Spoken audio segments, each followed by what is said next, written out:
ভাবলাম একটা simple recipe করি ট্যাংরা মাছ দিয়ে আলু দিয়ে ঝোল। আসুন আমি রেসিপিটা কিভাবে করছি তাই আপনাদের সাথে একটুখানি শেয়ার করছি ফ্রেন্ডস। দেখুন, মশলার থালিতে আছে আগে থেকে ট্যাংরা মাছটাকে কেটে নুন হলুদ মাখিয়ে রেখেছি, টমেটো পেস্ট, হলুদ, লঙ্কার গুঁড়ো, জিরের গুঁড়ো, ধনের গুঁড়ো, কালো জিরে, সর্ষের তেল। এখানে লম্বা লম্বা করে আলুগুলোকে কেটে রেখেছি, আলু সাথে আছে নুন। আগে থেকে কড়াই বসিয়ে রেখেছি, খালি কড়াই গরম হয়ে গেছে ফ্রেন্ডস। সর্ষের তেল দিয়ে দেবো মাছটা ভাজার জন্য। তেলটা গরম হওয়ার জন্য একটু সময় নেব।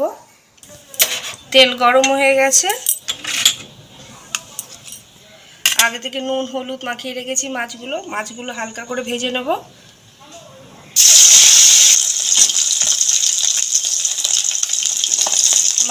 মাছগুলোকে এপিট ওপিট করে হালকা করে ভেজে নিয়েছি, খুব একটা কড়া ভাজিনি ট্যাংরা মাছগুলোকে।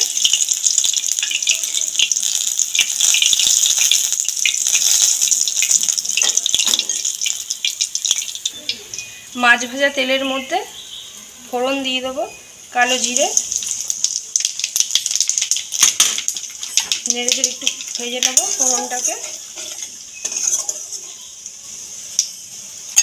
ফোড়নটা ভাজা হয়ে গেছে, আগে থেকে আলু কেটে রেখেছিলাম লম্বা লম্বা করে, আলুগুলোকে দিয়ে দেবো। একটু নুন দিয়ে দেবো আলুর মধ্যে, আলুটাকে লাল লাল করে ভেজে নেব। আলুটাকে লাল লাল করে ভাজা হয়ে গেছে, এবার আলুর মধ্যে দিয়ে দেবো টমেটো পেস্ট, নাড়িয়ে চড়িয়ে ভেজে নেব একটু টমেটোটাকে। টমেটোটা ভাজা হয়ে গেছে, টমেটো থেকে কাঁচা গন্ধ আর নেই। এবার এক এক করে মশলা দিয়ে দেবো। জিরের গুঁড়ো, ধনের গুঁড়ো, লঙ্কার গুঁড়ো, হলুদ, কষিয়ে নেবো মশলাটাকে ভালো করে।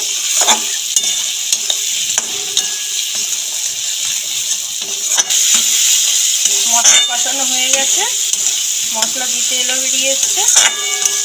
এবার আমি পরিমাণ মতন জল দিয়ে দেবো। তার আগে দুটো কাঁচা গোটা লঙ্কা দিয়ে দিলাম ঝোলের মধ্যে। ব্যাস, এবার জল দিয়ে দেবো পরিমাণ মতো। একটুখানি জল দিয়ে আগে কষিয়ে নিলাম।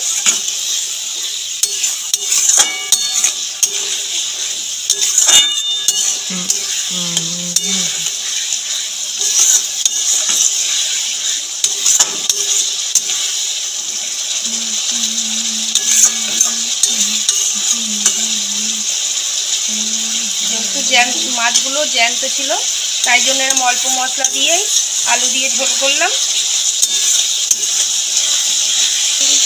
পরিমাণ মতো নুন দিয়ে দেবো।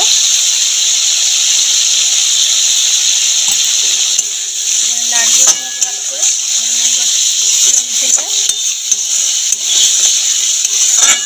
জল দিয়ে একটু কষিয়ে নিলাম। এবার পরিমাণ মতন জল দিয়ে দিচ্ছি, যেহেতু এটা মাছের ঝোল হবে তাই জন্য একটু জলটা বেশি দেবো।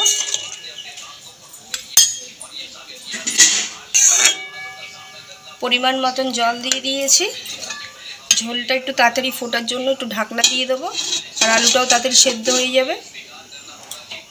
কিছুক্ষণ হয়েছে ঢাকা দিয়ে রেখেছি, ঢাকাটা খুলে দেখব। দেখুন ঝোল ফুটতে শুরু করে দিয়েছে, আলুটাও সেদ্ধ হয়ে গেছে। আমি আগে থেকে মাছ ভেজে রেখেছি, মাছগুলো দিয়ে দেবো এবার ঝোলের মধ্যে। আর ঢাকা দেব না, এরমভাবে কিছুক্ষণ ফুটতে একটু সময় নেব। হয়ে গেছে ট্যাংরা মাছ আলু দিয়ে ঝোল। একটা আলু এরমভাবেই হাতা দিয়ে একটুখানি গলিয়ে নেব, তাহলে ঝোলটা একটু গাঢ় হয়ে যায়।